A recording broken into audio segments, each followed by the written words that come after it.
Hello guys, কেমন আছে সবাই? এই তো আমি চা বানাতে লেগেছি, দেখতে পাচ্ছেন 5টা দুধ দিলাম।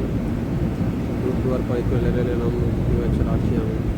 লেড়ে লেড়ে একটু ফুটবে, ফোটার পরে ভালো করে মিক্স হয়ে যাবে। মিক্স হওয়ার পরে চা চিনি দিতে হবে। দেখতে থাকো, চিনি দিলাম, দেখো চিনি লেড়ে নিলাম, লেড়ে চা দিলাম। চা দেওয়ার পরে তারপরে লেড়ে মিক্স করে এটা ফুটবে।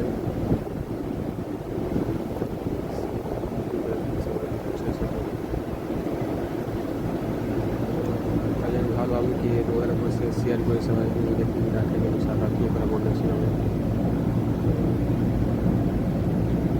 দেখতে পাচ্ছেন উঠে এসেছে সাদা। আমাদের এখানে মানে বৃষ্টি হচ্ছে, তাই জন্য ভাবলাম কি বৃষ্টি দেখে দিই কেমন আবহাওয়া। অনেকটা কিছু খারাপ হয়ে যাচ্ছে, মেঘ হচ্ছে। লড়ার পরে নামিয়ে এলাম, হচ্ছে মোটামুটি খেতে ঢেলে দিলাম বড় দিকে।